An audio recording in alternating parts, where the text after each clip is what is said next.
Ladies and gentlemen, your attention please.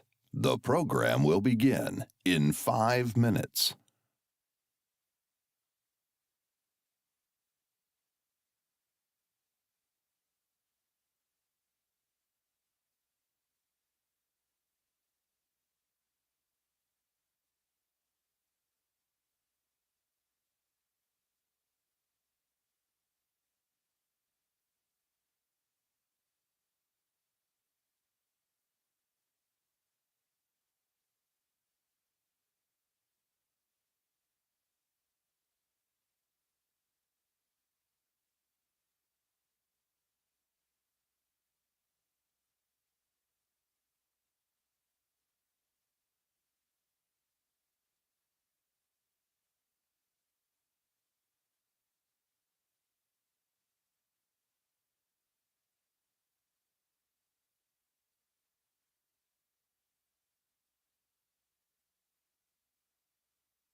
Ladies and gentlemen, please take your seats. The program will begin in 3 minutes.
Just a quick announcement, folks. As you're getting close to the program, please check your bidding and look at the category items with no bids. We have about more than a dozen items on there, including some trips that if you're the first bidder, you're going to be able to go to Mexico, Cabo San Lucas. You're going to go on a bourbon tour. You could go to the Colorado Front Range Adventure, Grand Ole Opry, on an African safari hunt. So check out the items that says items with no bids. There's about 15 minutes left of the silent auction.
All right, as everybody finishes up eating, our part 2 of the live stream just started as well, so I'm just gonna kind of give the rundown of what's gonna happen in part 2 of the live stream.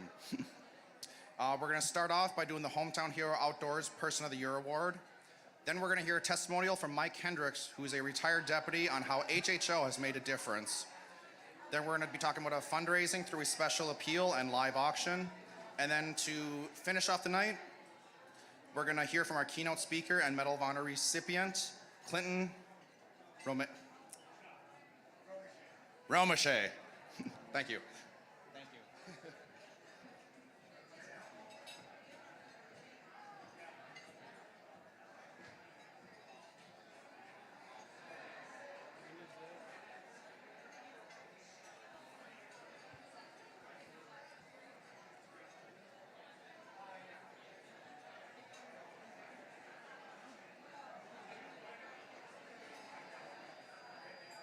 My name is Lisa Ramsey. I've been a police officer for 35 plus years in the state of Texas. I currently work for the Fort Worth Police Department in Fort Worth, Texas. Well, when I was a little girl, I was born into a family of 6. I was the second child. My oldest brother, 2 years older than me, was born deaf. And back then, at the age of 4 years, they would send the deaf kids to Austin, which is the state capital. They had a state school for the deaf there. And my brother, I could walk and communicate before he could. Kids didn't know him. They would hear him or watch him, you know, and he was kind of nonverbal. You know, he was learning to communicate, and they'd make fun of him. I found out real quick, I just don't like bullies. I got in a lot of fistfights over my brother, and I just got this real distaste for bullies. Well, then I get older and older, and I realize, what's a criminal? They're a bully, and Lisa doesn't like bullies. So it just seemed like a natural fit. And then when I went into law enforcement, I thought, where can I work where I can touch every type of crime? Narcotics. So I wanted to work in narcotics. And everything just always came easy to me, you know? Growing up, everything was easy. I was a better than average athlete. Every sport I went out for, I always made, you know, A-team, varsity, whatever. I mean, everything was just so easy. And it was the same way in law enforcement. It was just a great fit for me. I had the skill set to be a good police officer. I had been a good athlete. You know, I was good with people. I understood people because we had moved around a lot. And then I'd been raised with a brother with a disability. It was just a great fit. And I was having a great time. And then I decided I wanted to be a mom. When my daughter was 4 years old, I was a single mom, which, no big deal. There's plenty of moms out there doing that. And we were getting by. And that's when my shooting occurred. I was assigned to what we called a street approach unit. We worked, at that time, there were several different units within our narcotics division. But the one I was working at that time, we just dealt with street level narcotics. And we would do a lot of buy bust, where you go out and you purchase the drugs and you immediately arrest the suspect right then and there. This particular day, we'd gone out that morning on the north side of town, and I had made a buy, and I'd gone to the evidence room, checked it all in, and then we were gonna meet up in the afternoon over on east side. So that afternoon we met up, and there were 4 of us. There were a couple of people out on injuries or something. So there were 4 of us, myself, another female officer, and 2 male officers. So one of our male officers was gonna be the buy person. And we decided to saturate this little area. And we were driving around, and a little dealer tried to flag me down. So I called to the officer and I said, hey, we've got a live one over here. So I told him where I was. He said he'd swing through. So I made a block, he made a buy, and he gave us the bus signal, which we probably people, officers all over the country probably use the same signal. It's bingo. So he says, bingo, bingo. So we know that we're going to swoop in and try to arrest this guy. So the three of us drive into the area separately, and we see our suspect walking into a little mom and pop convenience store. So we pull up to the door, and at this time, I'm 40 years old. And I'm 10 years older than these other two officers. And to this date, I don't know how I beat them to the door. But I beat them to the door. I open the door, and nobody moves to go in. And I'm thinking, okay, well, we got to go in after this guy. So I take one step around the door, and I heard a pop. And this, right after I heard the pop, I felt this burning sensation in my side. And I didn't know it at that time, but I'd been shot right here. And if you've never been shot, I know a lot of people tell you, oh, it burns. Boy, it burns. It's like maybe 1,000 bee stings at once. The bullet goes in, I feel this burning sensation, and the burning sensation starts to travel down south of my body. And I feel it go my hips, my legs, knees, down to ankles, toes, and then I feel nothing. And at this moment, I'm like, I had some bad thoughts in my head, but I'm like, oh crap. This isn't good. I think I've just lost the use of my legs. And I collapse, and then I'm kind of, I'm just laying there on the ground, and I know people are talking to me, but, honestly, I really can't hear much of what they're saying except the female officer, saying hold on and saying my daughter's name, to hold on for her. Because at this point, I didn't know it, but both my lungs had collapsed. The bullet had entered, just under my arm and had gone through my lung. They ended up removing the lower lobe of my lung. A lot of people don't know it, but you have 3 lobes. You have 2 lobes on your heart side because you have so much going on over here. You need 2 lobes. You have an upper lobe, lower lobe, and then you have a lobe over here. Well, it ripped through the lower lobe, and they had to remove it. It pierced my arterial artery, so I immediately started bleeding out. And then it hit the spine and blew out about 2 inches of spine, leaving just a ribbon attached on the right side. So I am sucking wind. I'm trying to get the air into me. I'm sucking it in as hard as I can and trying to get it back out. And it is burning. It's like there's a bonfire in my lungs.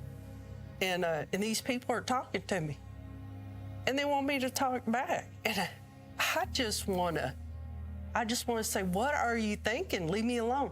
And you know how and they always tell you, oh, get away from them, let them get air, but people just hover in more. Okay, well, they were doing that, and in my mind, they were sucking up my air. I was trying to get air into me, and these people are leaning over in my bubble, stealing my air.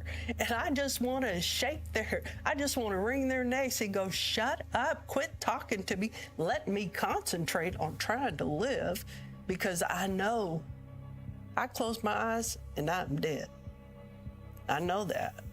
I know the only way to keep going is to keep sucking in that air and blowing it out, and to keep fighting, and do not shut those eyes. No matter how tired you are, how much it hurts, keep those eyes open. And I know that later on they told me that the inside of that ambulance looked like a bloodbath. When I was on site or at the mom and pop store where I was shot, they said my heart stopped. And I know in the ambulance, my heart stopped. And then once we got to John Peter Smith Hospital in Fort Worth, my heart stopped. In trauma, my heart stopped. My heart just kept stopping. It stopped a total of 8 times. It stopped so many times and for so long that they actually went out to the waiting room and told everybody I was gone. And I must have been out close to 20 minutes. And all of a sudden they came out and they said, she's back and we're gonna go up to OR and try one more time. And they took me up to OR because they kept saying, she's 40 years old and she's got a 4-year-old daughter. You know, we got to keep trying. Plus, when you have about 1,500 police officers at your hospital, you're probably a little intimidated. So they kept working on me. One of my best friends, a crime scene officer, was in the OR because he had to take possession of everything. But yeah, they brought me back so many times that to this day, I'm eat up with arthritis in my ribs. They broke every single rib in my sternum from compressions. I mean, but you know what? I'm not mad at them. Every time it starts to rain or gets cold and my ribs start firing up, I think I'm alive. I'm just alive. And I'm here, you know? They gave me 22 units of blood, took one of my lobes of my lungs. Since then, a workers' comp doctor killed one of my kidneys, severed a bicep. They've just taken different parts out of me. That's it. But I'm still here. I'm still the same person I was before my injury. If you want to know what kind of person I really am, talk to some of my friends. We have known Lisa for 43 years. I played on the same softball team the same summer that she came to Stephenville. So, and the thing about Lisa is very, very competitive. I mean, I don't care if you're playing hopscotch or whatever, you know, it's like she's very competitive about it. But the one thing about her that I think is so interesting is that we would start calling around and like, or what other teams are always wanting us to all come play for them. Whatever. Her first question would be, what do the uniforms look like? So there was that vanity part of it that she wanted to look good. I think she's motivated a lot of people like, I have a disability and this is what I'm doing. Yeah. I'm going water skiing. I'm going hunting. I'm going deer hunting and I'm going to get a deer. I'm going, you know, on the horse, you know, a ride this year without somebody really around me. I'm going to do that. You know, it's just a self-motivation that she could do it. You know, why can't you? Every single day of her life is hard, but you never hear her complain. You never hear, I know there's probably been times that she was down, but I've never seen it. And she just is like, what's next? What can I do? What can I do? And she has found so many interesting and fun things to do with her life and the outdoor sports and the horses and the dogs. And it's just, she'll tackle anything. And it's just so inspiring to be around her. The thing that I always think about when I think about Lisa is that she is one of the most positive, upbeat people that faces life head on and doesn't let anything stop her. And she's very inspirational for me. I mean, I'm disabled, and being around people that have challenges, you know, you see a lot of different things. I've never seen anybody that is as gracious and loving and strong as Lisa. She's awesome. So many people in her situation would have said, hey, I'm taking disability. I'm going to just, you know, retire and take what I can get, and that's it. No, not Lisa. Lisa decided, I'm going to continue to work, and she's going to work until she would have normally retired from the PD, which is amazing. And she's got more energy, and what she has to face every day is unbelievable. But she does it, and she's fun, and she's just amazing to me. And she has good taste in friends. I mean, she's out there experiencing things that able-bodied people wouldn't want to do. And maybe they might not have the opportunity, but they wouldn't want to do some of the things that she's out there doing. And she does it with a joy of life. I love watching her Facebook when she's going out on some of these trips, because I'm sitting there going, you go, girl. I know a lot of people who wouldn't do that even though they could, and they wouldn't. And she don't let anything scare her, and I love that about her. She's an inspiration to all of my other riders that are in wheelchairs, about 23% of our riders are from wheelchairs, and they watch Lisa. And they don't all get to see her until shows or till we get together or whatever, because everybody comes different days. But everybody's always like, well, how does she do that? I just want to drink up as much life as I can.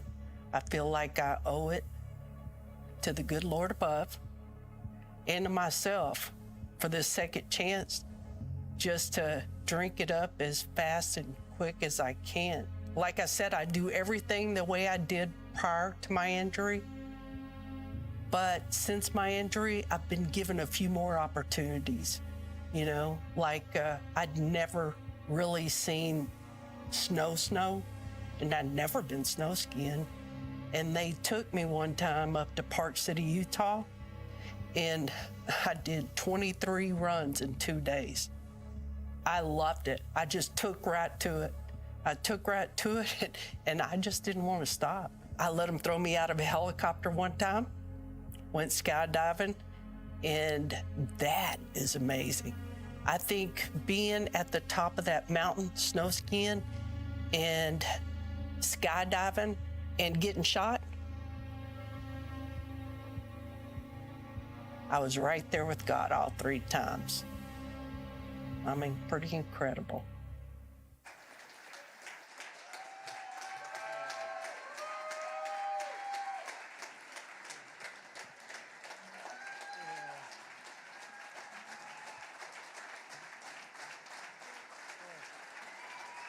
Thank y'all. I really appreciate it. Thank y'all.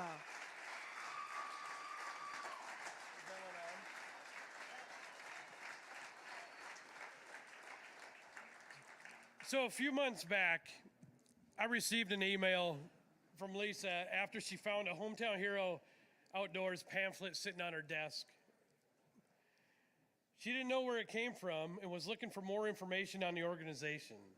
I remember meeting some Fort Worth PD officers last year during Police Week in Washington, D.C., and they had taken some information back to the department.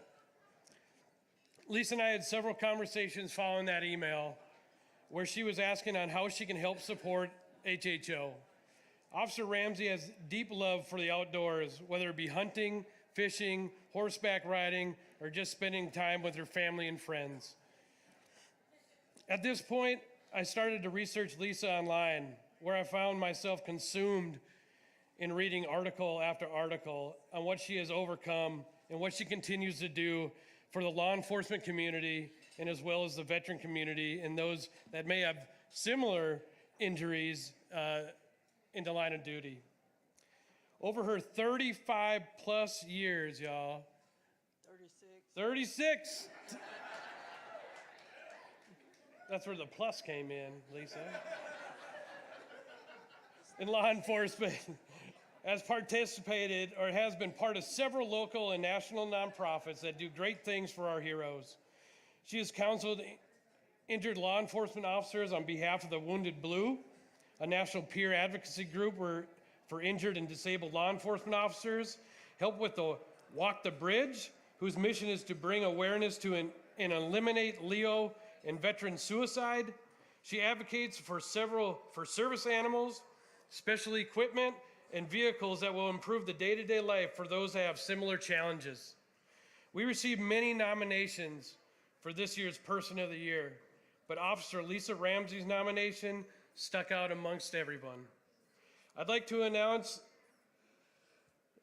that thanks to the overtop support from Devin and Jonathan Underwood at Caprock Waterfowl,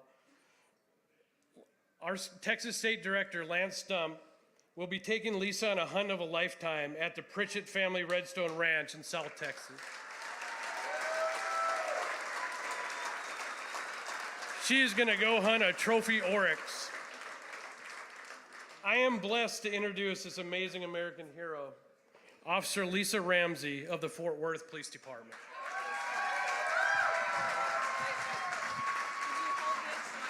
Yep.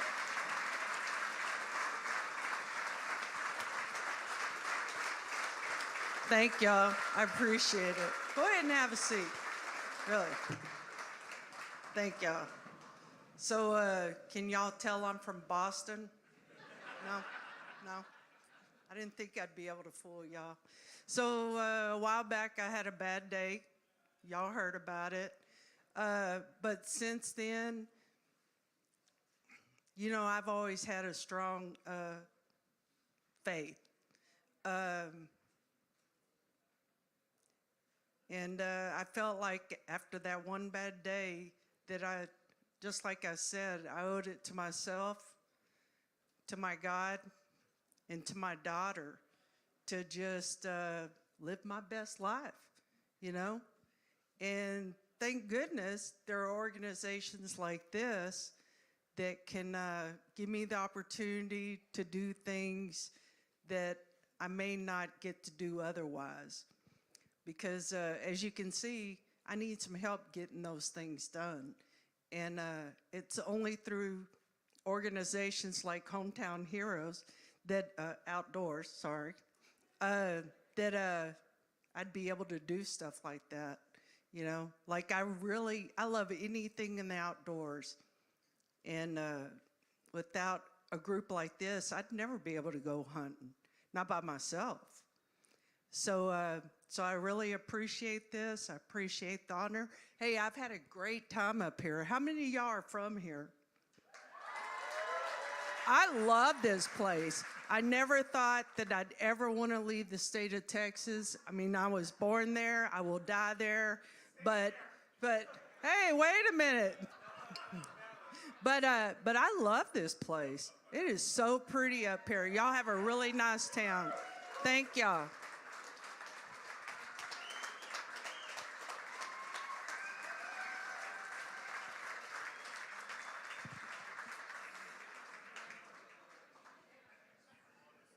We do have to give a quick shout out to Lisa's friends that are here to help her. Ladies, where are you at? Stand up real quick. Where are you? Melinda? There we are. Come on up. Where's Shirley? She's at the hotel? So Shirley and Melinda came up with her as friends to assist, and they are wonderful people, you know. A good friend of Lisa's, and she's blessed to have them in her life. So thank you.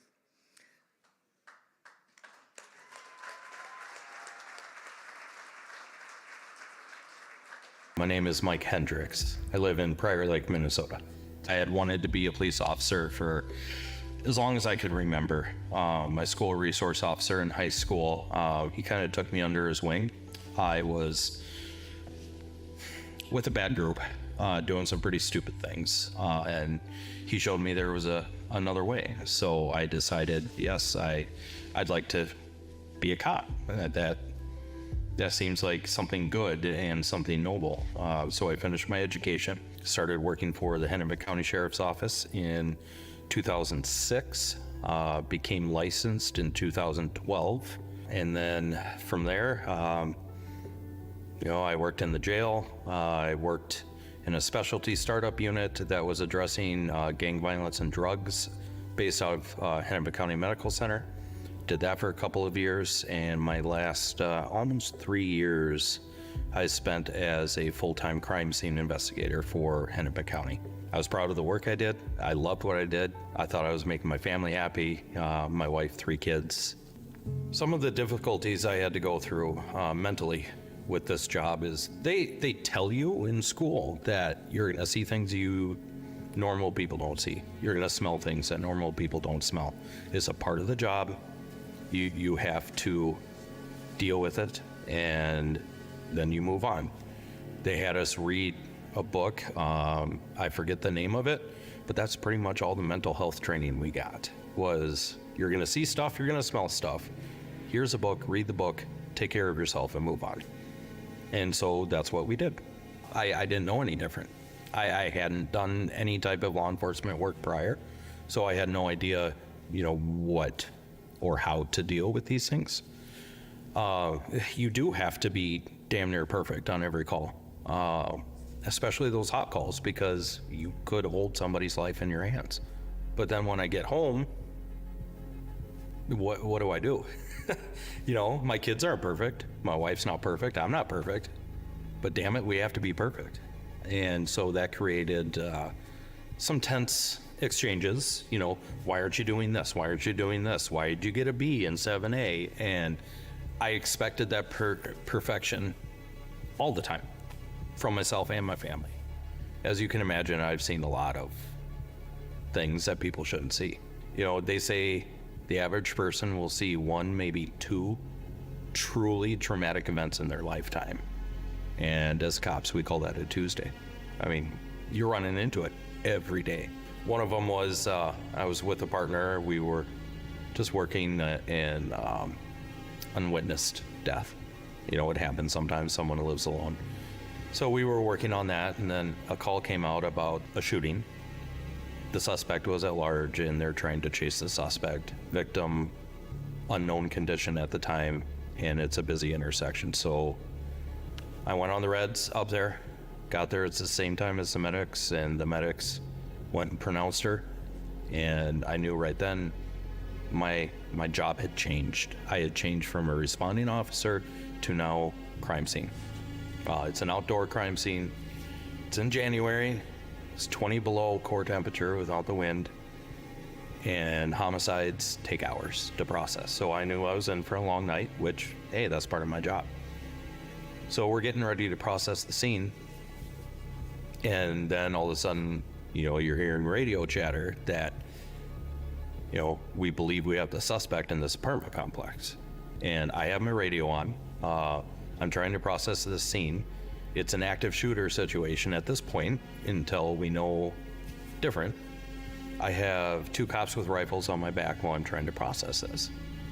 One of the officers I knew by his voice. I had worked with him at county, and he moved on to a different department. And I could hear that he was the main guy in the lead searching for this guy, right?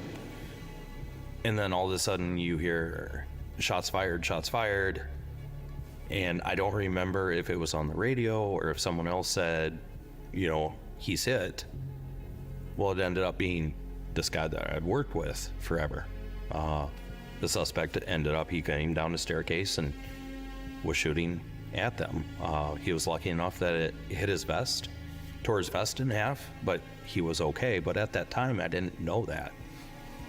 So I'm thinking a guy I've known for years that I used to work with has just been shot by the shitbag. And I'm trying to sit here and deal with this young lady that he had just killed. And she was legit frozen to the ground because, you know, when she expired, her body was warm. Well, it wasn't anymore. And we're out in these 20 below, and it was just misery all the way around. You know, a friend got shot, someone died, it's 20 below, how much worse can we get? I mean, that's one of them. How I came to find out that I was broken, or I had PTSD, or whatever you want to call it. I had applied for a different department. I was number 1 on their hire list. I went and saw their psychologist, and she said, "You're not fit to be law enforcement." I was like, "Chief, what else do you got? What else is there?" And he said, "I don't know."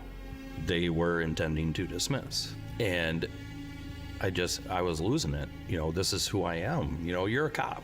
That's part of who you are.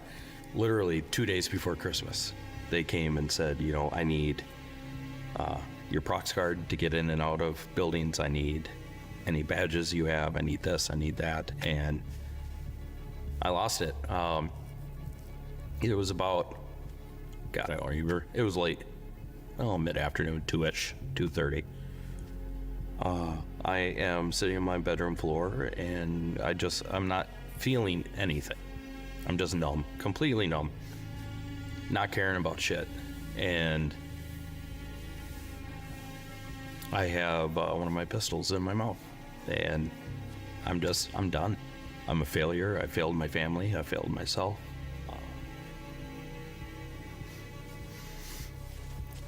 I could tell I was putting pressure on the trigger, and then my dog barked and my back door slammed shut. It's my kids coming home from school.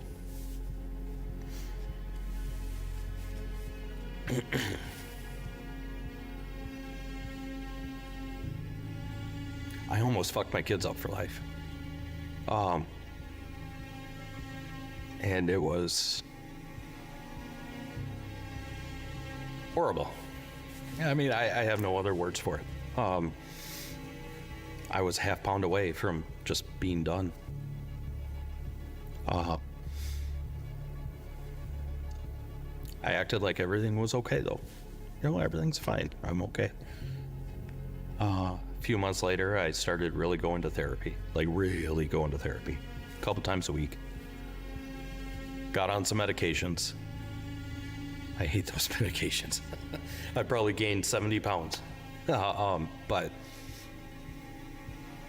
you know, that's helped to a point.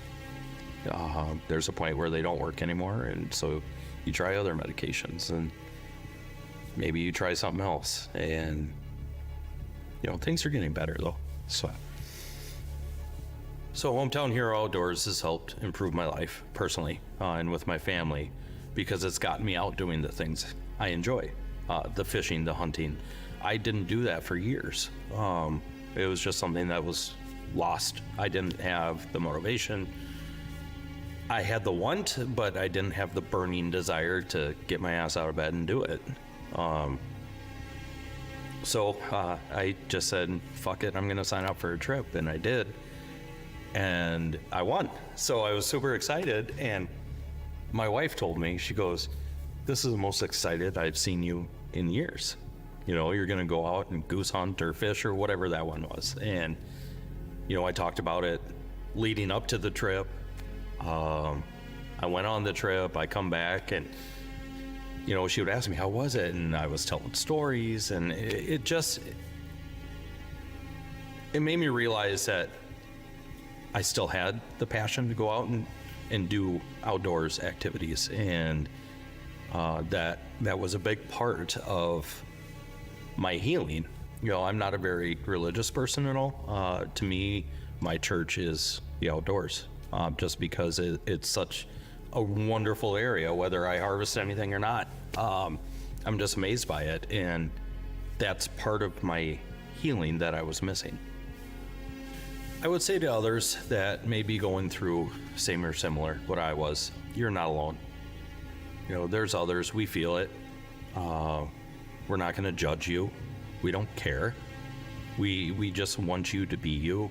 We want you to enjoy your life. We will help with whatever we can, if it's out hunting or if it's taking a phone call or a cup of coffee.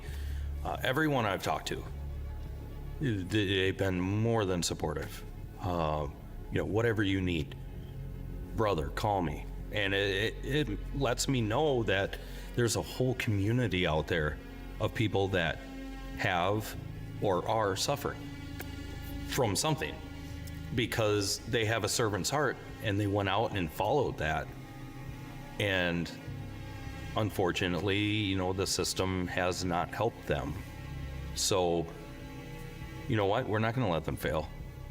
We're not going to leave them behind. It's a community. It's a brotherhood, a sisterhood. And that's a big part of what a lot of cops, when they get out, they're missing that brotherhood. Because once you're done, you're done. They don't call out to you and talk to you. But Hometown Hero Outdoors, you know, with their large community and shared passions, you find those connections. And so don't hesitate to reach out. Facebook message, Instagram, whatever it may be, a phone call. You know, you're not alone. Others have gone through it, others are going through it, and we won't judge you. We'll be there with you and walk alongside. If I were standing here live in front of these folks today, I would tell them that this organization is saving lives. It's helping people find their passion again, helping them find their purpose. It's led by, you know, great guys who have a passion for the outdoors, but they also have a servant's heart, and they're making sure that nobody is left behind. So if you haven't donated, please consider. They've helped me tremendously. I know they as in Hometown Hero Outdoors, they have saved lives because of the programs they do. And, you know, $5, that's all it takes. And if you're in a spot where you can comfortably do more, I do urge you to, take a look and see what you can do, because everyone involved in this organization has stood up for you and they've put their life on the line for you, and now they're trying to find some healing. And your donation is one of the ways that someone can find hope and maybe a spark of life again.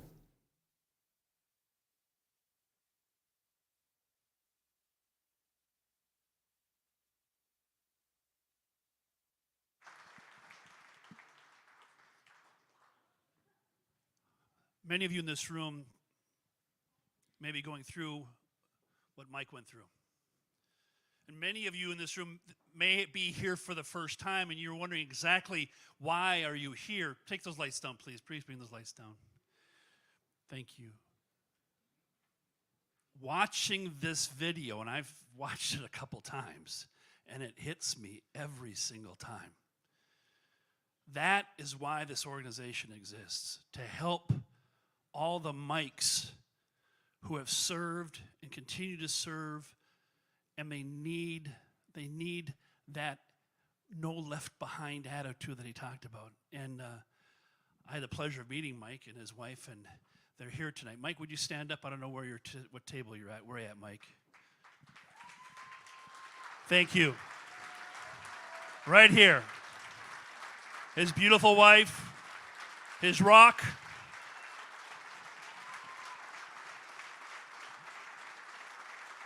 Thank you, Mike. Thank you, Mrs. Mike.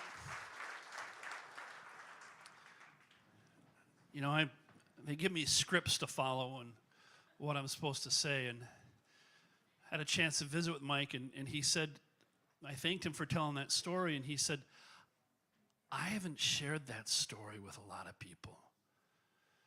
And it was really hard to do, but he said, the way HHO was helped, and I know a lot of people need this help, he said, I wanted to do it. And for those of you who've been at this event the last few years, you know what I'm going to do. I'm going to ask you for money. Flat out ask you for money. And it's really easy to do. So here's how it's going to go. You've got bid numbers in front of you.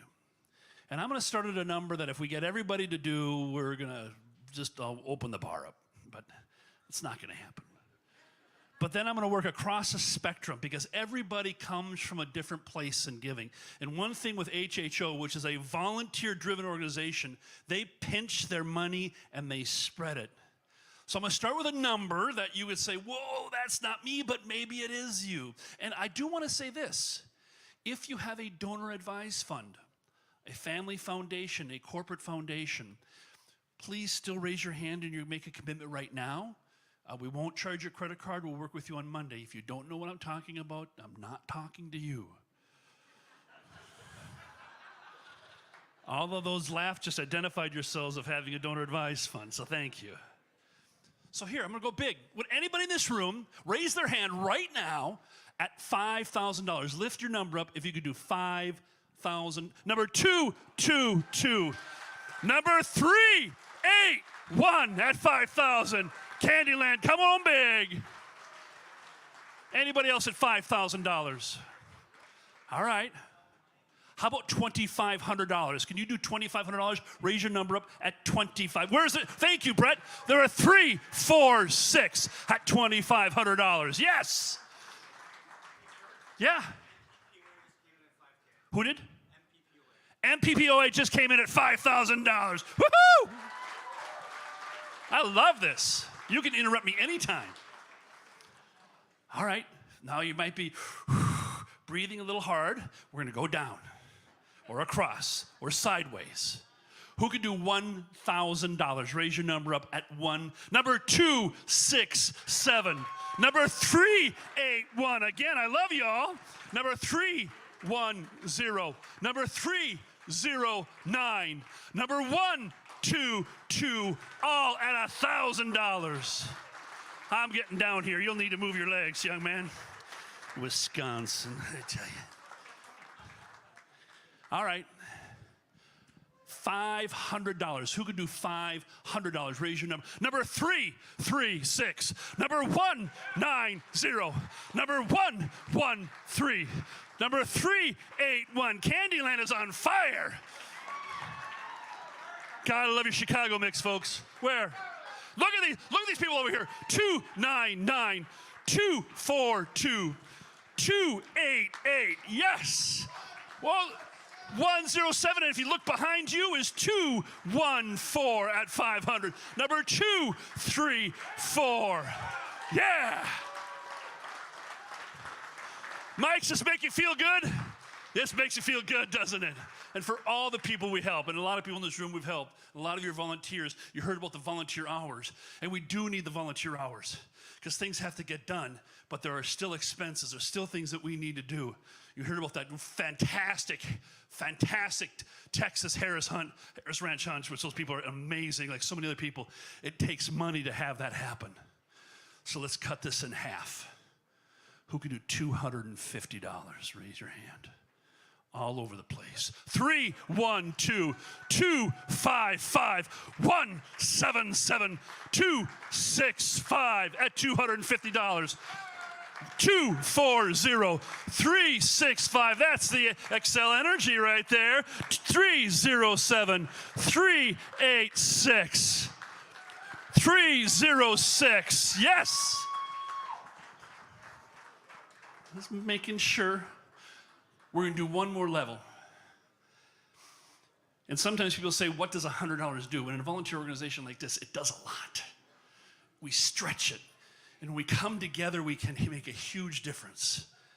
So we're going to do the $100 level. Let's see, we have this rain coming, and the snow coming. Let's think of that as snowflakes and what you're going to do in snowfall. And I want so many letters up there, numbers up there, that they look nothing but like snow to me right now. Who can do $100? And here they come. 283, 279, 216, 409, 410. That's what we do here in Minnesota. Did I get 169? I don't want to hit you twice. 169, 401, 109, 282, 218, 166. Thank you. 239, 415, 303, 324. Folks on the internet, can you see what's happening right now? You can click online and give still. 103, 175, 176. This is so cool. 390, 212, 251, 387. Did I miss anybody else? Did I miss anybody else? Camera guy.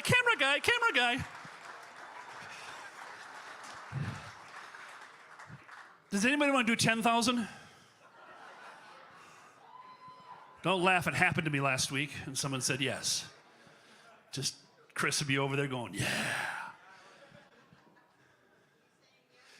Just making sure, I don't want you to be embarrassed. Give yourselves a huge round of applause for what you just did. And guess what? We're going to keep asking. We're going to keep asking, and we're going to keep good care of that money. Our treasurer, I can assure you, he watches every penny. He makes sure everything's taken care of. And trust me, that money is going to be well used. Well, we're going to have some fun here. Chris, would you give me the magic bag? My name is Kurt Johnson. I am thrilled to be back and to be the HHO auctioneer.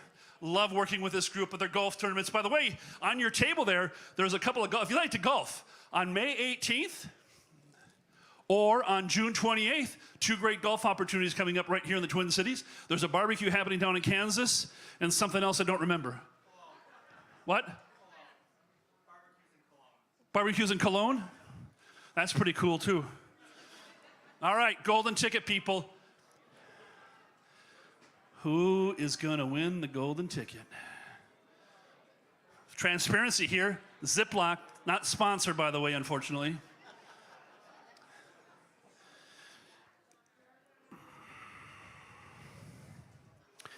It's a woman.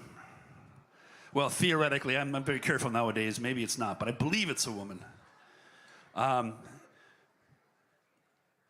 The bidder number starts with a 1, 3, 0. Amy. Amy Burkhart? Amy Burkhart, are you in the bathroom? You won the golden ticket. Would you react?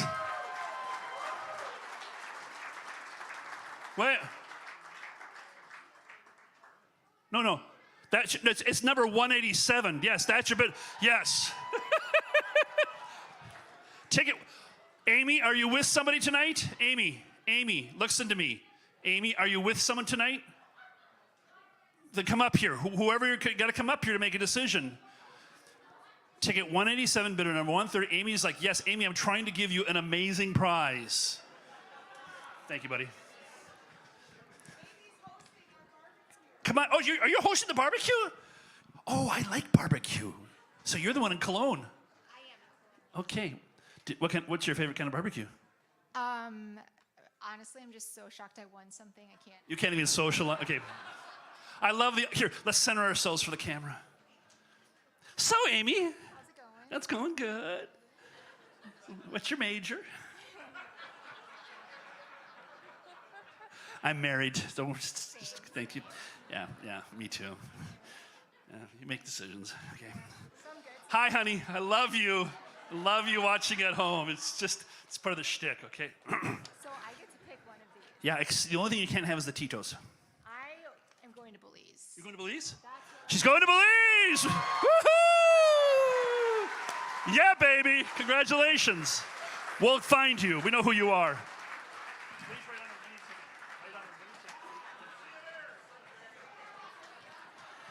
By the way, that's for 4 people. I hope you know 3 others.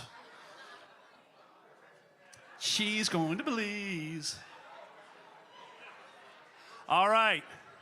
How exciting was that? Now, again, my name is Kurt Johnson. I want to point out a couple of great people on the floor. I got Mr. Brett Walters right over here from Rochester, Minnesota, or south of there, near there. And then we got Lake Bain from Cambridge, Minnesota, 2 very good friends of mine in the auction business. Lake is the reigning Wisconsin Ringman champion. That's a big honor. Give him a round of applause. He's also last year's bid calling champion. And Brett is Brett. What year did you win in Minnesota? What year did you win? 19? You won in 19, I won in 22, so we're all champions, if that matters. Okay. All right, we have that first item that's on the live auction. I think you guys can carry it up here, bring it up here. It's one of those items that you will enjoy a lot. It makes a lot of noise. It's in your book. You've had a chance to look at it. He's walking it down here. It's this particular one. You'll have a lot of fun with it. You need to pass the proper checks. Everybody has to go through the proper checks on this great item. And you are going to get a chance to take this and support our good friends at HHO.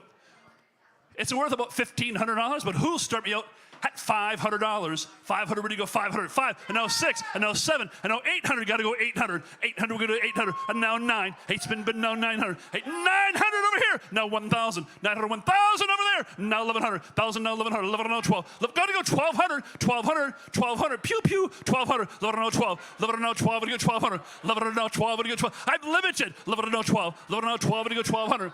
12.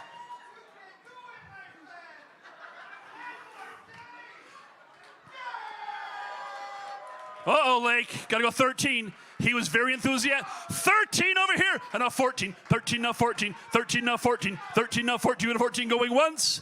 Going twice. Sold it. 1,300. I sold it. I sold it. It was this far. I said sold. It has to go. You're not that good. Sold. 173. Whew. Sorry, sir, when I say the word sold, it's a legally binding contract, but don't worry, we have more things for you. I know who you are, thank you. Whew. All right, Lake, better step it up here. All right, Coleraine, Idaho. This is spectacular. If you have not been to this great area, folks, it is, I've been there, Coeur d'Alene. It is a golf and spa resort. There we go, there's my music. All right, 4 days, 3 nights for 2, including a $500 gift card towards golf or spa. So, folks, you have 18 months to use this. You know, here's a fun part. If you want to go on a vacation, take your sweetie out there. You can go golfing, or if you just want to go to the spa, or if you're smart like Brett, you plan a hunting trip out there and then have your wife join you on the back end or the front end, or maybe she hunts with you, but what a great way to combo a great time out to Coeur d'Alene, Iowa, folks. Right there. Who started the bidding here? At $4,000, 4,000. Who has $2,000? Let's go. 2,000. Now 2,500. 25, and now $3,000. 25, and now 3,000. Would you go 3,000? 25, and now $3,000. 3,000, would you go 3,000? 25, and how about 27 and a half? 27 and a half has been bid. Now 3,000, 3,000, 27, 3,000, 27 and a half, and now 3,000, would you go $3,000? 3,000, 27 and a half, and now $3,000 for Coeur d'Alene, Iowa. Who's got $3,000? 27 and a half, and now 3,000, would you go 3,000? 3,000 has been bid. And now 31. 3,000, now 31. Get back in, go 31, now 32. 31, now 32, now 33. A 32, now 33. Want to get back in. A 32, now 33. A 32, now 33. When you go 33? Going once. Going twice. You're going to Coeur d'Alene for number 3, 4, 5 for $3,200. How easy is that?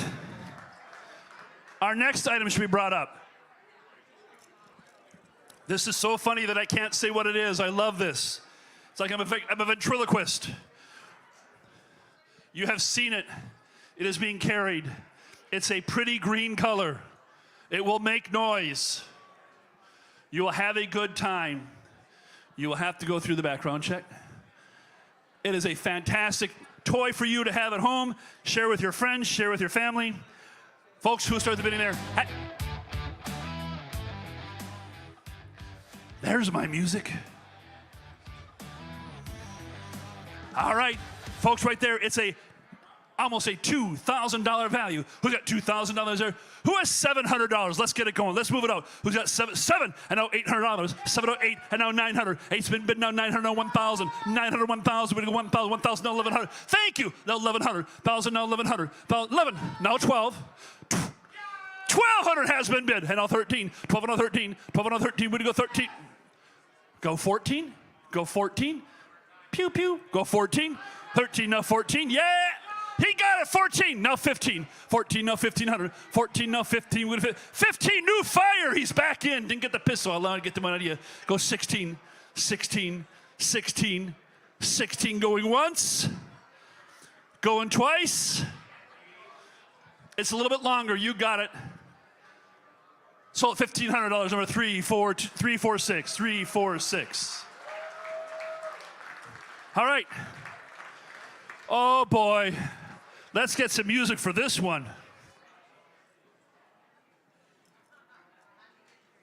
Tito's. Tito's. Bring it in, boys.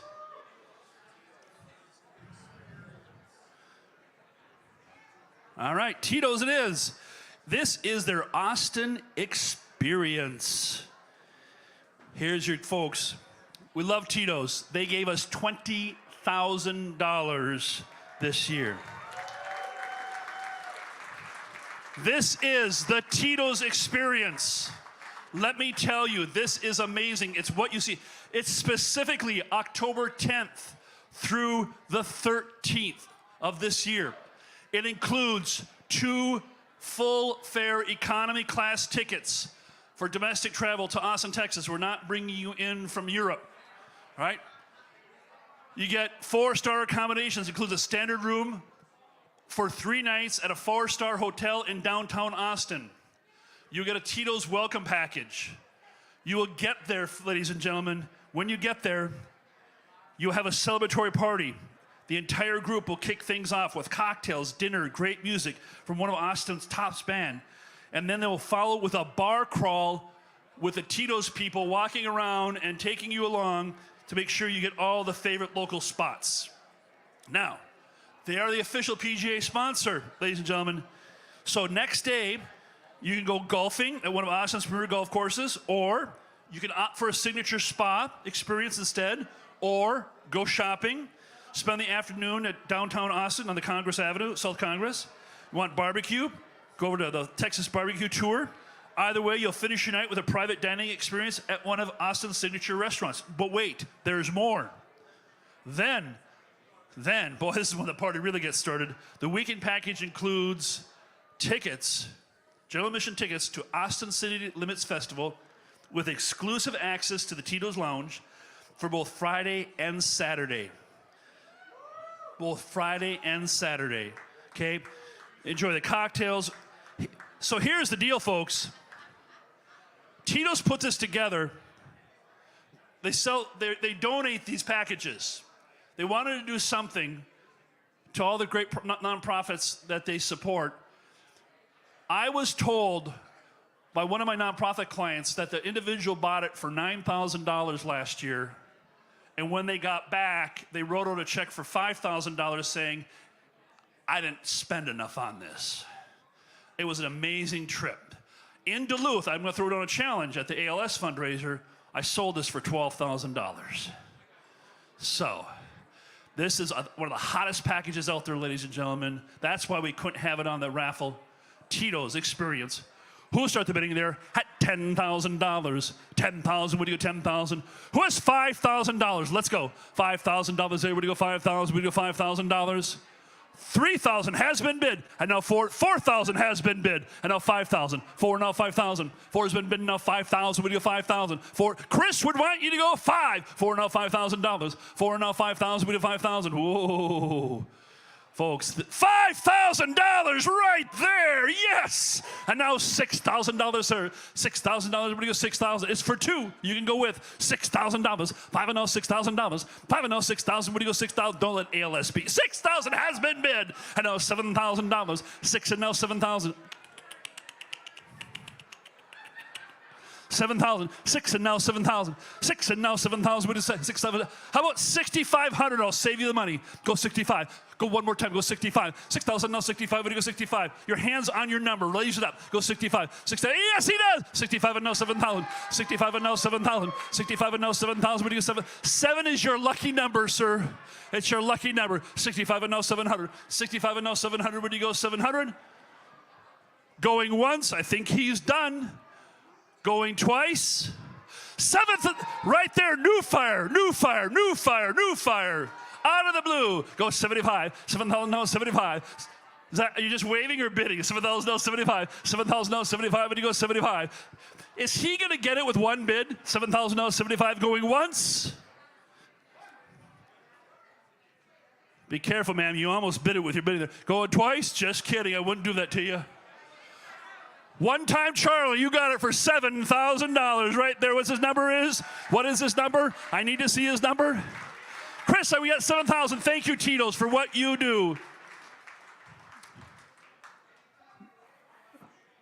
Number 286 or somebody at that table for sure. 286. We'll track him down. Our next item, Alaska. All right. We have Alaskan Blast and Cast.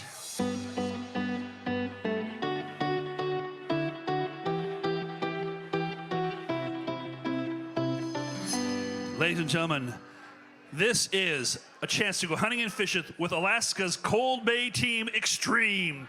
You will pursue Pacific Brant, Canada's pintails, mallards, ptarmigan, silver salmon, and Arctic char on a 7-day trip, 6 full days. They'll include the meals and lodging. You just have to get there. Wow, this is an incredible, folks. Alaska's Team Extreme has donated this. Give them a big round of applause, folks. If you ever wanted to go up there and do some good fishing and some hunting, why not do it and support HHO?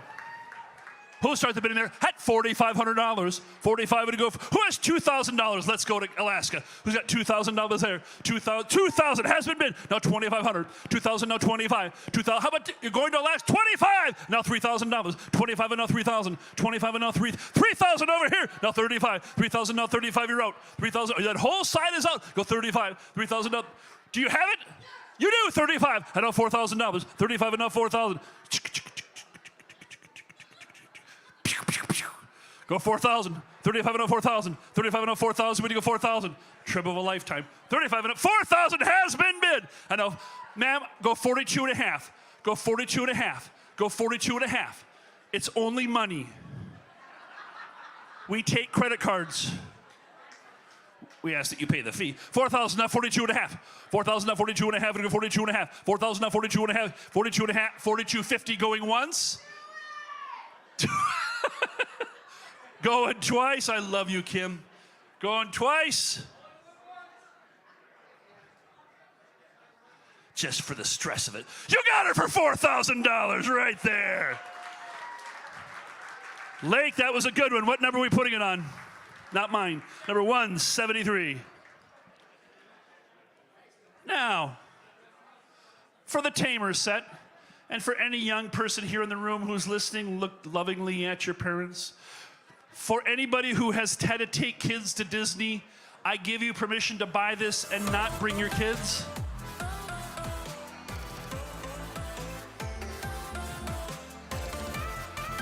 Tell me you don't think about that. Wouldn't you love to go to Disney? You can tell them it's a business trip. Just don't post it on the internet.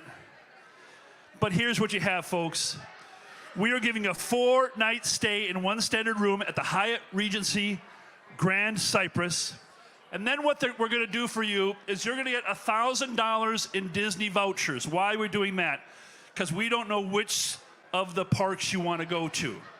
Okay, so you can pick between all the parks that are there. So we're going to give you 4 nights, and then we are, of course, going to give you $1,000 in Disney vouchers. You can do whatever you want with that. That's the price of 3 sweatshirts and a big soft drink, I think, nowadays. But go on down to Disney, make dreams come true, take your children, grandchildren, nieces and nephews, or your big brother who always wanted to go but couldn't when he was young.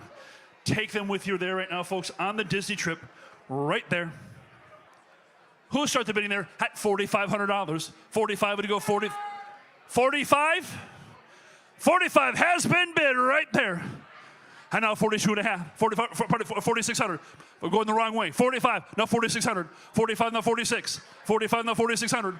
45, now 46, would you go 46? I love when they grab the first number. 45, now 46, would you go 46? 45, now 46, Disney, Mickey, Ariel. 45, now 46, going once. Going twice, that's 46. Dog wasn't going to lose. 47, 47, 47, 4,700. 47, 47, $100. It's an important number. Go 47. Go 47 going once. Going twice.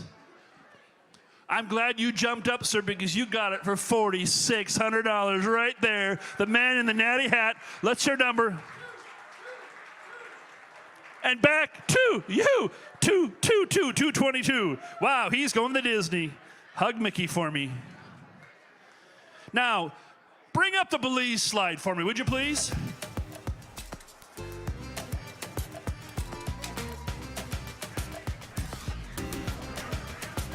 We are going to still sell another Belize. We were told if it went on the raffle, we could offer another one. So if you were thinking about it,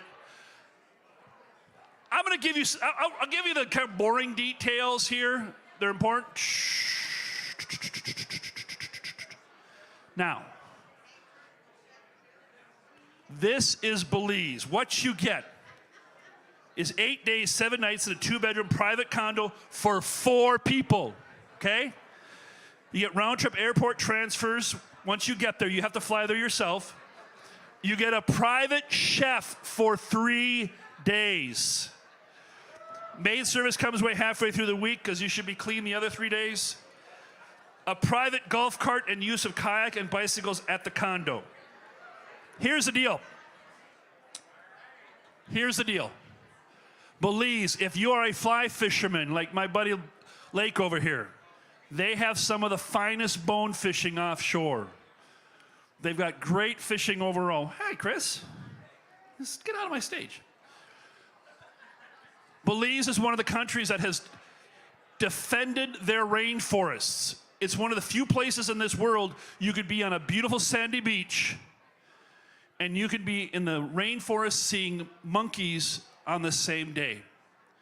It is an amazing country. It's clean, it's safe, and it's for 4 people for a week. You have 18 months to use it.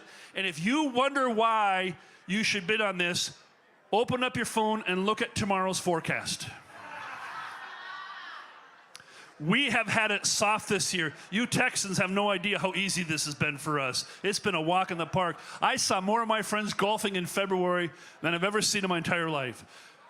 But remember 2022, it was not fun. So think sand, ocean breezes, your sweetie, and those other 2 people you bring. Okay, be very careful who you pick. All right, you'll be with them for 7 days. But there you go, folks. Who wants to start that bidding? We can ask for $7,000. Who opened the bidding at $3,000? $3,000. Where do you go? $3,000 for $3,000 for Belize for a week for 4 people. Yes, should be everywhere. $3,000 and now $35,000. $3,000 now $3,500. $3,000. She's at $3,000 now $35,000. $3,000 now $35,000. $3,000 now $35,000. When do you go? $35,000 now $4,000. $4,000 right back there. $4,000 now $45,000. How about $42,500? $4,000 now $42,500. $4,000 now $42,500 to the guy in plaid. $4,000 now, ma'am, you go plaid too. Go $42,500. $4,000 now $42,500. Absolutely. Divide that by 2 couples, it's nothing. 45, 42.5, no 45. Blake, what's happening on your side? 42.5, no 45. 42.5, no 4,500. 42.5, no 45. 42.5, no 45. Going once. Going twice. Sold at $4,000. You got it. Nope. Were you in at 4,000? Or she? You? I thought I had you. It was here? Okay, then we'll take it. 251 for $4,000. Thank you very much. 4,000. 251.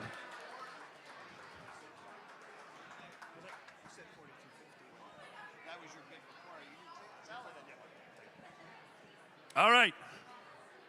All right. We have our last item that I can't talk about. It's like kind of like going up, when I used to visit my grandmother, my mom said, you can't say these words in front of your grandma. We have this next item coming up. It's kind of that way, isn't it, Kim? It's like rules. This is another item that's coming up here, but it has been made by our great friends at Best Defense Armory and Range. Give those folks a big round of applause. These people know how to make their toys. They know how to make their toys. It has all kinds of really cool stuff on it. Bring that down here, Sean. Walk like a boss. Come on. Can you use that on pigs in Texas? I tell you what, ladies and gentlemen, I went down to Texas as a guest to Sean with a buddy of mine. We used one of these toys and it just messed up those Texas pigs. Ladies and gentlemen, this is a spectacular toy. It's got really cool things on here that you could have looked at earlier, and you are going to get a chance to take this beautiful, custom, not off the shelf, spectacular specimen. It's a $3,500 value.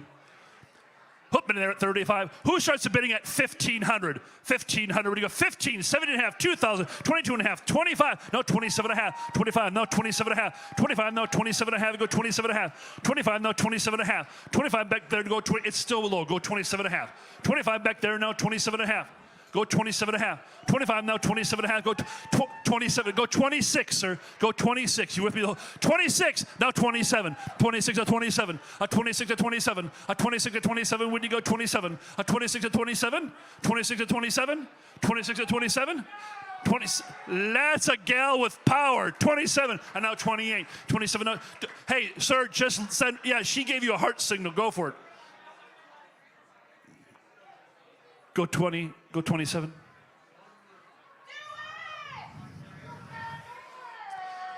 Going once. Going twice. I'm asking for 27 twice. Wow. Yeah, sir, now you're excited. Now you're excited. You weren't excited when she raised her number up. Now you're excited, but she's not going to let you play with it. So that $2,700 right there, you got it, ma'am. Your number is $2,700 number is. Wow, number 200. Wait a minute. I have something special. Not on your program. Chris, carry it up here. Let's show your muscles. It's a mystery box. No popcorn in it. Had we thought we'd have thrown a couple bags in. By the way, I will say this right now too. Don't open it up. Just real quick, because no one has said this yet. On all of your silent auction items and your donations, whether you're using the Great Armory who just donated that, or the people who have donated the trips, or Candyland, please go and do business with them. And when you do it, tell them you're doing it because they support HHO, right? I order all of my stuff. I was just down there last week ordering popcorn for a friend. It's great quality, but they ship all over the country. They do great quality. I push them because I love them. But please, all of our vendors, tell them, because people who donate to us, they need us. And we need them, so never forget them. Are your arms tired? You're getting soft. So this cave was put together. It is worth over $1,000. Whether it be 1,001 or 1,100, we're not going to quibble. It is really cool what's in this box. It's targeting adults over the age of 21. Okay? You may or may want to share it with your favorite auctioneer. What? I see him. All right. Let's have fun with this. Run with me. I'm going to start low, let everybody think they can play in this game. Who starts the bidding at $500? 5, 6, 7, and now 800, 800, and now $900. 900 back there, and now $1,000. 1,000 now 1,100. 1,000 now 1,100. 1,000 now 1,100. Where do you go 1,100? 1,000 now 1,100. Where do you go 1,100? 1,000 now 1,100. Whoa. Some by Colonel E.H. Taylor. 11. Now 12. You can bid against yourself. 11 now 12. 11 now 1,200. 11 now 12. What do you go 1,200? 11 now 12. Anybody want to go shopping with a gift card? Go 1,200. 11 now 12. 11 now 12. What do you go? 12. Now 1,300. 12 now 13. 12 now 13. What do you go 13? 12 now 13. What do you go 13? Folks. Blanton? Somebody who's Blanton?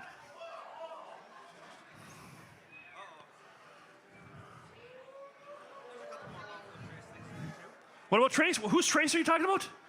Something Tracy? Oh, with a big buffalo or something? Maybe some HHO swag. Oh, okay. 13. 12 out of 13. 13 with 13. 12 out of 13. 12 out of 13, now 14. 13 now 1,400. Where'd my friend go? 13 now 1,400. 13 now 14. 14 now 15. 14 now 1,500. 14 now 50 with a 15. 14 now 50 with a 1,500. 14 now 50 with a 50. Real quick. 14 now 50 with a 15. Going once. Going twice. Wait till I tell you what's in it when I say sold. Sold, $1,400 right over there. You should have got this, Mike. You should have got this. Number 297, we have more bottles of, this is the Traveler. We have some cigars. We have a couple things of cigars. And, what are these, gift cards? $500 in Shields. You know, I could be as direct as I can saying, you should bid on this. I don't know much more I can say. But too late. We'll take his money.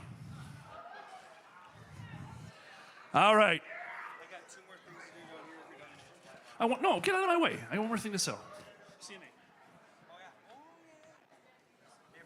Hey, by the way, just so everybody knows, we've got a couple of things to do after this, some awards and some drawings, but just so y'all know, I'm looking at something really old-fashioned to watch. It's only 8:32, so we got the VIP thing going on, so we're moving along at a great space. But how about some music for a CMA award? Tee me up, boys.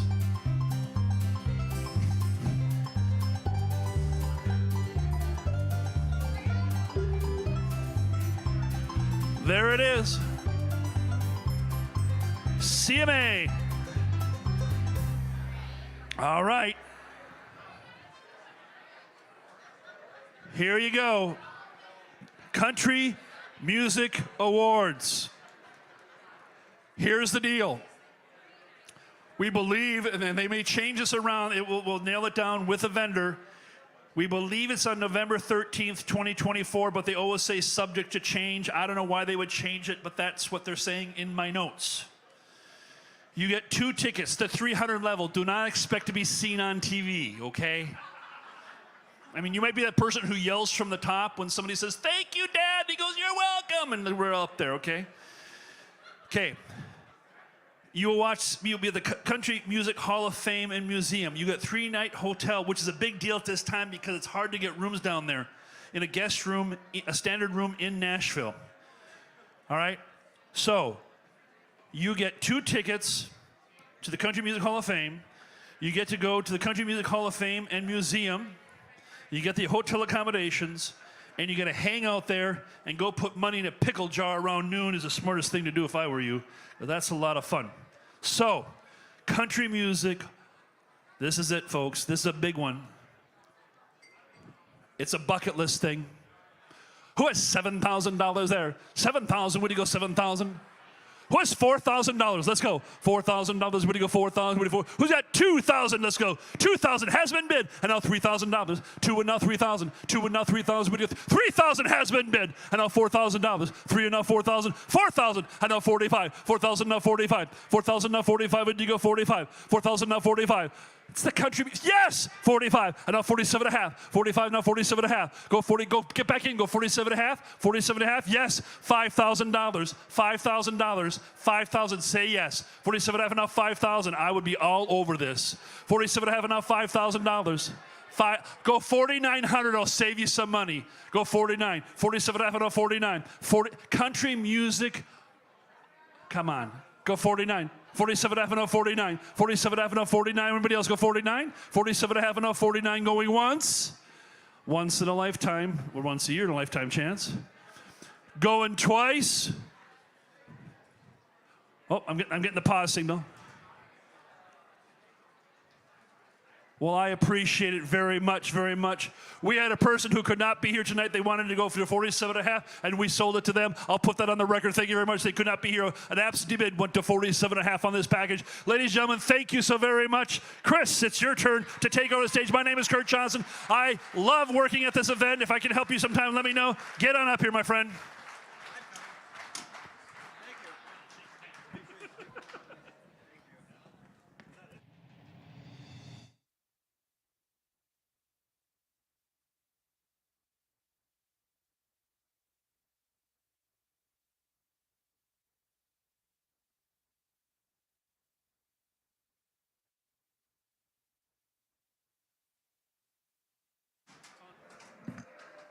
All right, real quick, we're gonna do this 50-50 raffle. I need one of my staff members to come up real quick. Mitch, can I borrow you? All right, 50-50 raffle. We're gonna do the 50-50 raffle. This is not the 50-50 raffle. The total for the 50-50 raffle is $760, $760. So get your blue tickets ready if you're in the 50-50.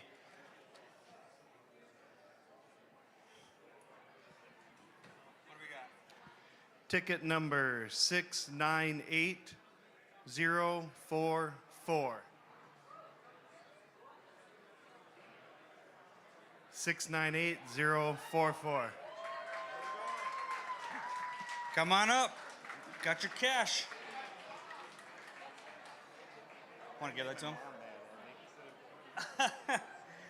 Next, we have the firearm raffle that we have, the 3 firearms. When you get your ticket, first place gets the first choice, second gets one of the other 2, and the last one is stuck with the last one. So we'll pull those quick. First winner is number 051. Eric Wilson. Eric, come grab your ticket.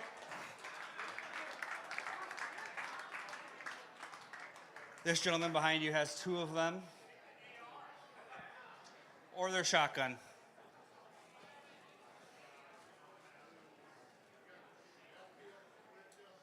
Second number is 030. Amber. Where's Amber? Hey, Amber. All right, the 308 is gone. Now we're down to the AR and the shotgun that are left. Amber, what would you like?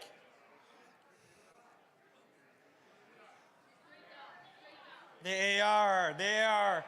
Last one left. Number 042, Chad Davis. Why do you always win? Where's Chad? Why? How do you do that? If you guys don't know, Chad's actually a partner of mine, and he wins a gun at everything he goes to. It's ridiculous. So you guys can jump him later. All right, AVEX, we're up. Our keynote speaker this evening is Staff Sergeant Clinton Romesha. Staff Sergeant Romesha deployed twice to Iraq in support of Operation Iraqi Freedom and once to Afghanistan in support of Operation Enduring Freedom. Clint received the Medal of Honor for conspicuous gallantry and intrepidity in action at the risk of his life above and beyond the call of duty while serving as a section leader with Bravo Troop during combat operations against an estimated 300 armed enemy fighters at Combat Outpost Keating in Afghanistan on October 3, 2009.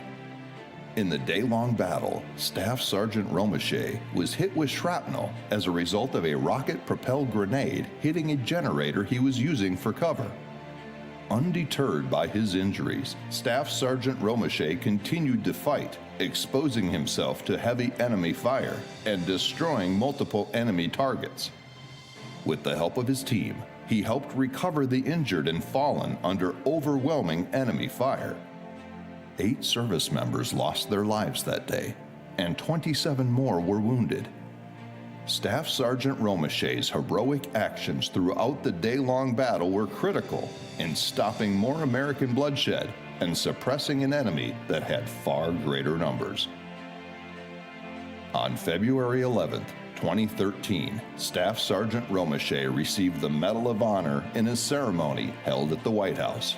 His book, Red Platoon, A True Story of American Valor, released in 2016, became a New York Times bestseller. Staff Sergeant Romesha now spends his time supporting veteran initiatives and traveling the country doing veteran and youth outreach and enjoying spending time with his wife Kelly and their 6 kids. Ladies and gentlemen, please welcome Medal of Honor recipient Staff Sergeant Clinton Romesha.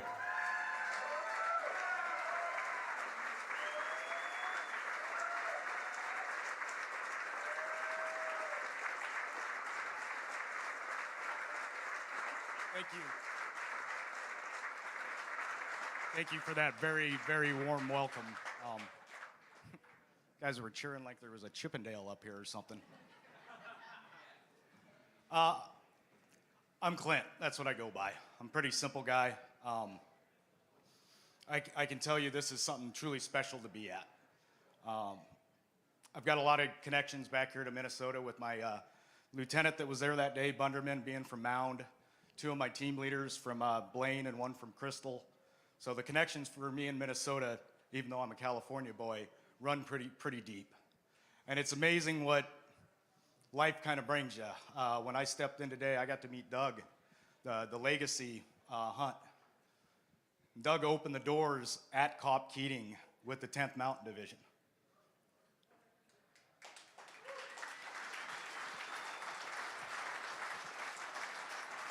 He was there when it started, and I got to be there when it closed. And I never thought in 2024 I'd be in Stillwater, Minnesota and meet someone that I could have that connection with from time and distance, because you just never know what's going to happen, right? I said I grew up in a tiny town in Northern California. I grew up in a town of 100 people, went to school in a town of 500. I can still, to this day, brag that I graduated in the top 14 of the 15 kids that were in that senior class. I can tell you when I joined in 1999, I had no clue what life really had in store for me. So when I graduated, I was 17 years old, not because I was super smart, just because my birthday's in August. And I went to my father and I asked him, hey, Dad, I want to join the military. My dad did 2 tours in Vietnam. My granddad, World War II, was a combat engineer. He survived Normandy Beach, Battle of the Bulge. My oldest brother served in the Army for a while, got out, then has just retired last year from 26 years in the Air Force.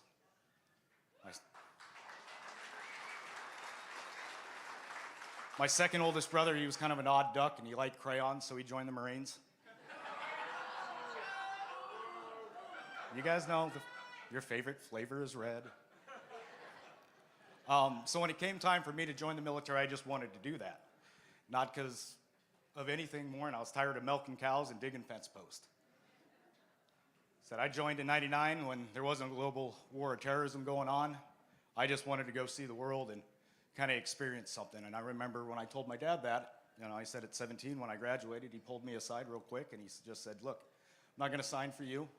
Like I said, in my mind, I was the youngest of the 3 boys. I just thought this guy wanted to hold me around for one more summer to work the ranch, work the farm.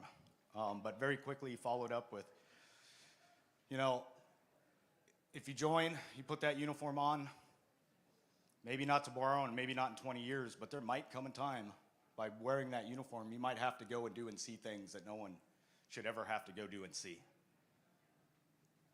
Said Dad never talked about his time over in Vietnam. When he talked about it, he talked about his buddies he was with, the shenanigans they got into. Said he was an 11 Bravo infantryman with the 4th ID.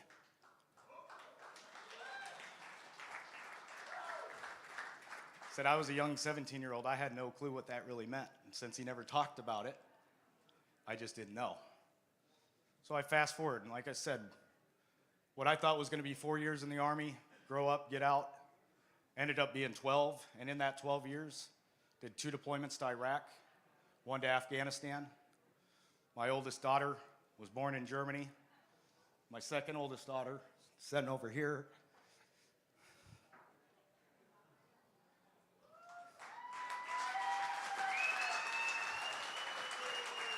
she was born 4 weeks before I went to Afghanistan on that 3rd deployment. And I sat here and I just think back to those moments. Said just think back that I didn't think I'd be here in Stillwater being on the stage today when I was 17 years old wanting to join up. I didn't think on April 14th when she was born that about 4 months after that, I would be in what would be one of the deadliest attacks on coalition forces during the global war of terrorism. Said I had a lot that I've been through and a lot I've seen, but the one thing I can gravitate back to, though, is some of these memories. And one that really sticks out that I want to share with you is what happened on the 11th of February 2013. That was the day I was at the White House to receive this award. Said I remember being up on stage and being absolutely embarrassed. I felt ashamed. I thought back to why am I up here when we lost 8 men that day. I got to come home, they didn't. Why am I getting recognized? Why am I getting this attention? I just remember looking out, and in the crowd in the first row was my family. Right behind them was the 8 Gold Star families. And just to the left of them was the guys I served with that day at Cop Keating. And I thought to myself, man, this really sucks being up here. I don't want this attention. I don't want the spotlight. But I knew in that moment that I wasn't doing it alone. I had my family, I had my Gold Star families, and I had my Army family.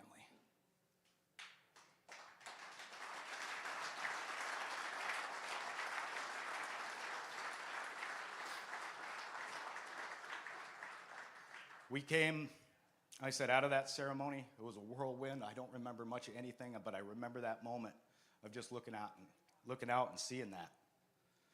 Said for most of us, that was the first time we'd seen each other in years since after coming back from Afghanistan. Said I was out of the Army for 2 years. I went up to North Dakota as soon as I got out. Transitioned like so many other veterans. I was trying to figure out what the heck I was doing in life. I said I had 12 years in.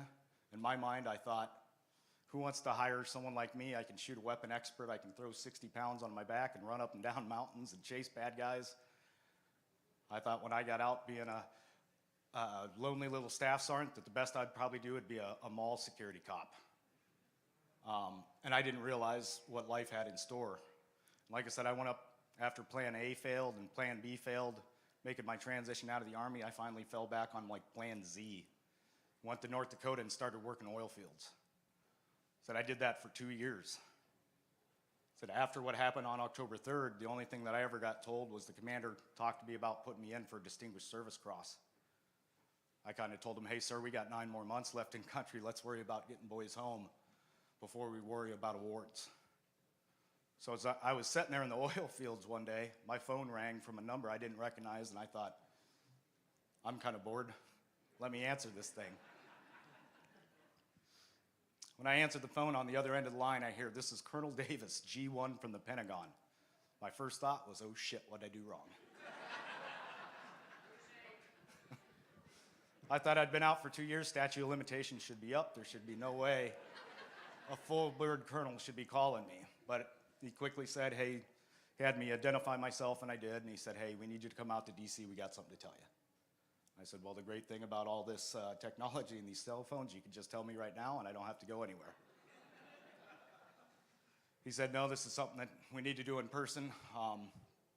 I said, I'm working 6 to 7 days a week. I don't know if I'll get the time off, but I'll talk to my boss and let you know. Waited a couple weeks before I actually talked to my boss and tried to get the time off. And in my mind, I thought, well, I'm probably just going to go back there. Whatever they put me in for, they downgraded it to whatever. I'll probably get a free dessert pass for the DFAC or something, a hearty handshake, and sent on my way, and I'll just get back to normal life. Like I said, I got back to DC, I sat down at the Pentagon, met all these colonels, generals, and all of a sudden I had these 3 posters in front of me, and one was of the first living recipient since Vietnam, a kid named Sal Junta with the 173rd Airborne. The next was Leroy Petrie, a Ranger bat boy, saved his men throwing a grenade that an enemy threw, lost his right arm doing it. And the third one was a Sergeant Sabo, a Vietnam posthumous.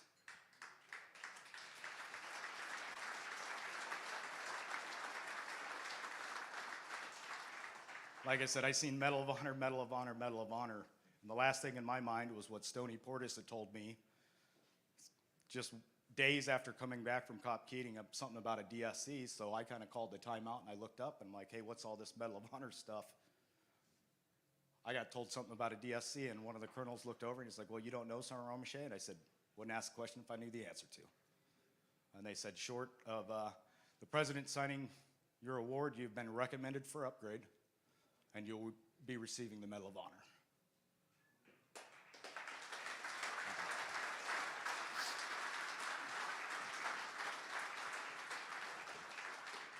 And the first thing I said was, for what? I didn't do anything special.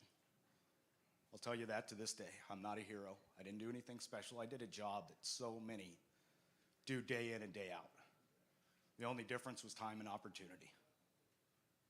Not everyone's going to be put in those positions, but I believe deep down in our core that we as Americans have it in us when we are faced with such adversity and in the jaws of hell that we rise to those occasions.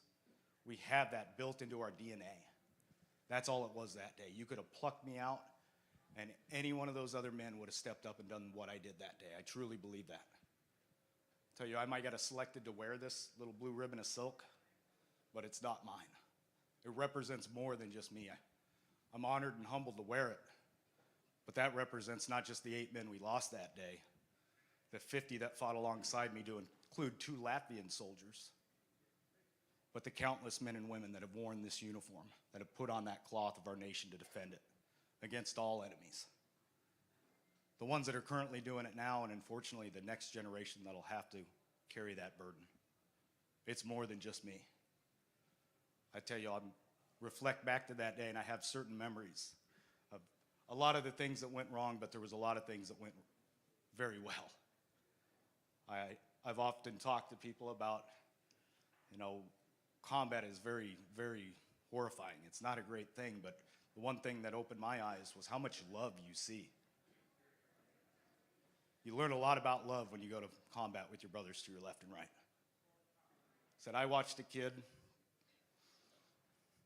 Sergeant Hart, who after the enemy had breached our wire, had suppressed all of our positions. Most of those positions had ran out of ammo and we could not resupply them. Knowing that we had about 9 men isolated off and cut off on the western side of the camp, Sergeant Hart still came up and said, hey, I found some more 50 cal ammo. This is after I'd already been blown off a generator, shot with an RPG, knowing that the whole eastern side of the camp was exposed, knowing that the whole northern side was exposed. And he came up and said, hey, I found more 50 cal ammo. I think I can get to that truck too, and it will push it over to Gallegos where those men were cut off at. And I think we can use that armor support to get them back. And I don't know if I argued with Hart for 2 minutes or 2 hours. It seemed like an instant and it seemed like eternity. But Hart was one of those kids that you couldn't tell him no. He knew if there was any chance, any possible chance of success, it was worth the risk to go do it.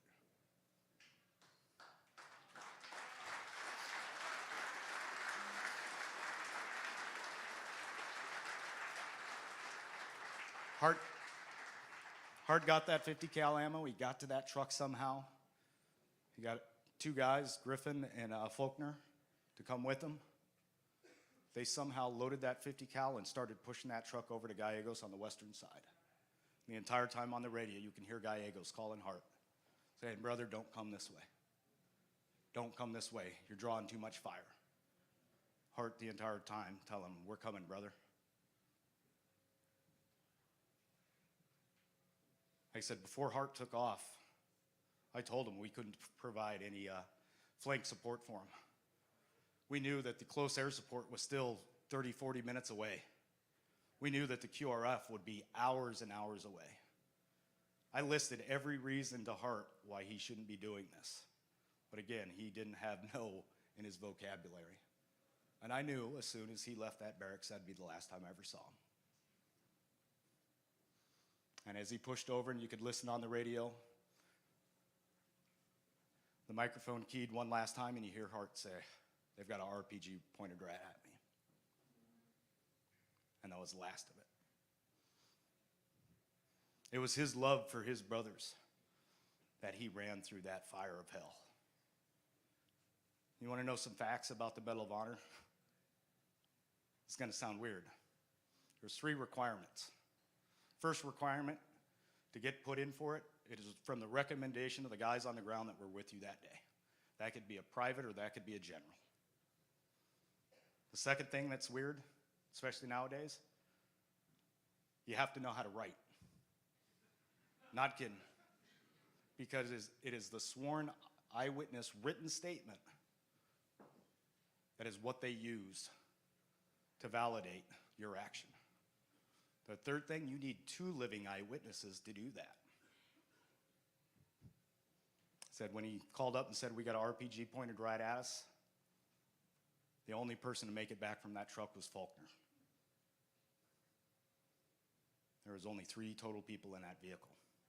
Faulkner was so badly wounded, he got medevac and sent back to the States immediately, and unfortunately lost his lives because of opioid addiction. Hart, I believe, should be wearing this. But there were no 2 living eyewitnesses that could write exactly what he did that day. I got to watch a guy, Brad Larson, one of my team leaders, said he was there with Gallegos when they'd gotten cut off. He was one of the guys that helped grab Stephen Mace and brought him back to the aid station after Stephen Mace had been laying on the ground bleeding out, cut down by an RPG and machine gun fire. Brought him all the way back, got back into the fight with me as we continued to push up to try and recover all the fallen heroes that we had no idea where they were at. Got to a point where we couldn't find Hart. This is about 12 hours in. I watched Brad Larson, guy from Chambers, Nebraska. He used to play free safety for a junior college out in Nebraska before he joined the Army. He was a fast kid. I watched him 3 times that day leave his body armor, his helmet, and his weapon behind to run around that outpost to even attempt to find Sergeant Hart's body. Out of love. Said, you look at kind of the stats that happened. Said we had 50 Americans, 2 Latvians. We had an attachment of about 35 Afghan National Army soldiers who, upon first contact, 90% of them just threw their weapons down and walked off. We got hit by a sizable force of an estimated 400 Taliban fighters from the high ground. Every position around us, they could see straight down into that outpost. There was no spot you could be outside where you weren't exposed. Said it was 15 hours of an intense firefight and combat, 8-to-1 odds. There's 36 Purple Hearts given out that day. Said I might have got selected to wear this medal, but it's not mine. It was out of the love for each other, because the enemy was trying to kill us because they hated us. They hate our way of life. They don't like anything about us, and they tried to kill us out of that hate, that anger. And I got to watch so much love that we overcame, that we held that outpost, and even if after 15 hours, when we finally got it back, we had 100% accountability on all personnel. And that was out of love from our brothers to our left and right. It was out of love for our country. It was out of love for our families back home supporting us. For us that day, it wasn't about politics or anything like that. It was strictly about what we are as Americans. That love and support.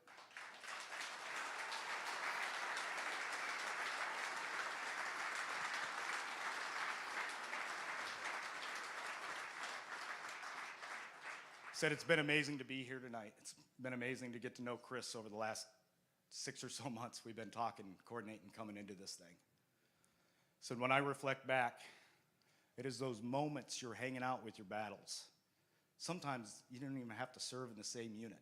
Sometimes you're not even in the same branch of service. I said my dad never talked about his Vietnam stuff, and then all of a sudden, my first time in combat, he finally opened up, and his big thing was, I don't get how you can go on stage, Clint, and share your story with just complete strangers.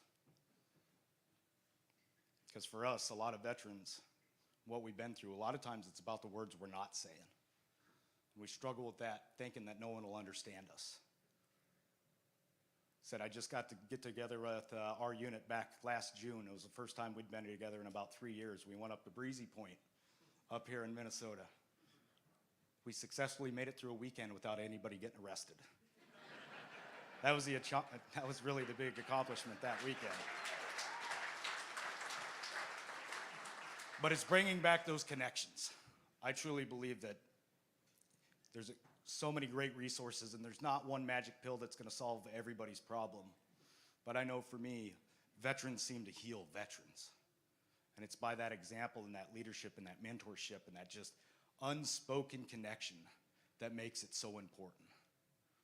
What we're doing here, what you guys have seen going on all night tonight, they're providing that connection. And they're doing it time and time again.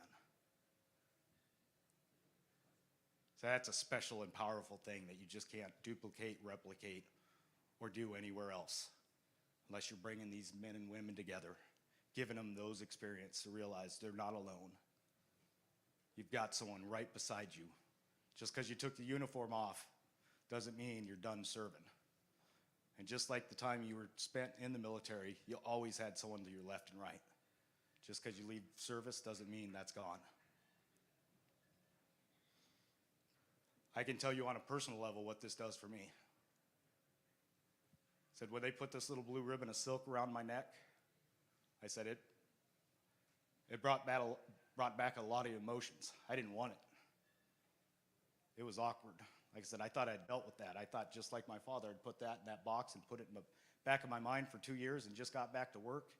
And all of a sudden, literally overnight, I'm Google searchable.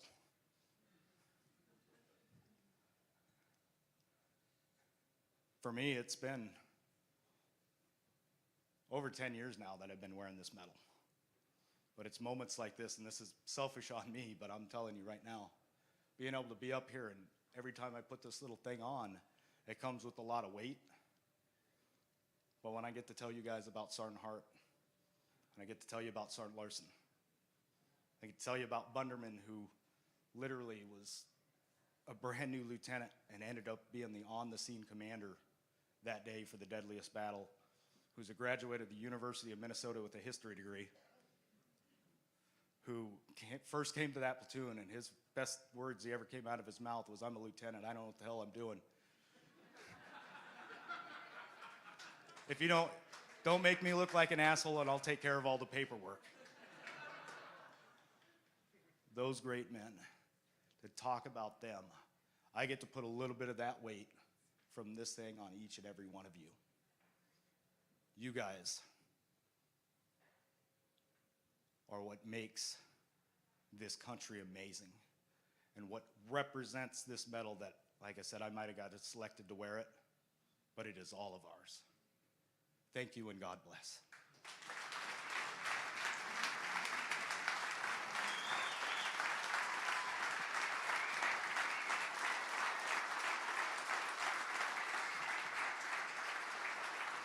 I appreciate you. A little token of our appreciation too. Thank you for everything.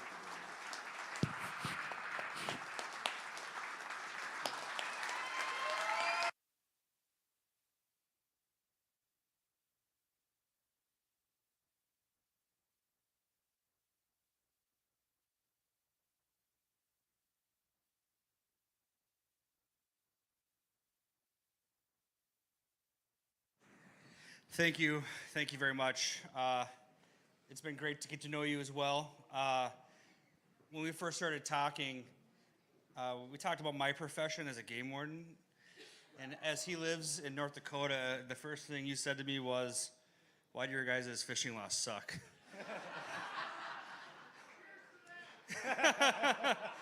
So I appreciate everything you've done. You're an amazing man. Thanks for bringing your kids. I don't know if everyone got to know, but you got to bring a couple kids with. Thank you. Appreciate you.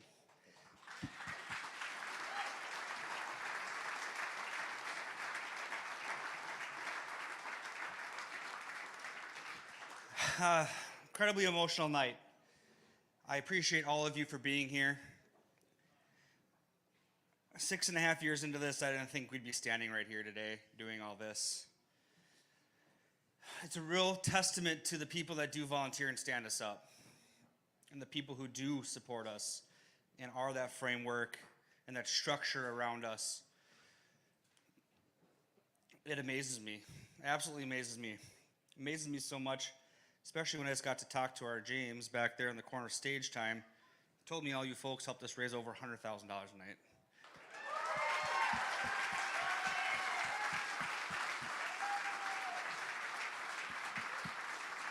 Absolutely incredible. Actually, if not a lot of you probably know this, but there's a group of us here that recently went down to the Minnesota Capitol. We have 2 bills that are currently sitting in the state capitol during this legislative session. One is specific to our veterans and our military friends, and the one's to first responders. We're asking for $1 million over the next 2 years. It's a drop in the bucket. I could use your support and help. Call your local politicians, ask them for the support and push. It's a bonding year, money's a little difficult. My friends over at MPPOA and LELS understand that, but please call. If you need information on what the bills are, we will provide that to you, but please call and give some support. If we don't get any money this year, that's fine. We'll try again next year, and then the year after that, and the year after that. So please. Clint is going to be able to hang out for a little while after tonight's event. He's going to be back by the step and repeat for photos and autographs for a little bit. Our field staff of the year, Sean, gets to hang out with him a little longer with our finest in Stillwater PD. If you did get an item that was won through the auction or silent auction tonight, please step to the back of the room where James is with stage time. He has items for you available. Please feel free to close out on your phone if you did bid and win on something. That is the way to do it. It'll make things a lot easier and streamline stuff. I know our VIP has a little adventure down in the Rockstar room. Have fun. It's going to hurt for 2 more days after this, I promise. Been there, done that. Thank you, Chamber. Yeah, it's fun, but it hurts later. So, thank you all for coming tonight. Please drive safe. Thank you.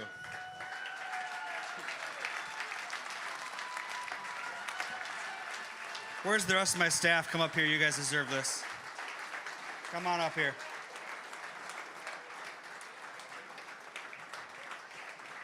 Kimberly, Chris, Sean, Mitch. Let's give these guys one more round of applause. They're coming. Yeah. Phil, Craig, Todd, Brian. They're all probably working somewhere, but this is the crew, so thank you. Thanks,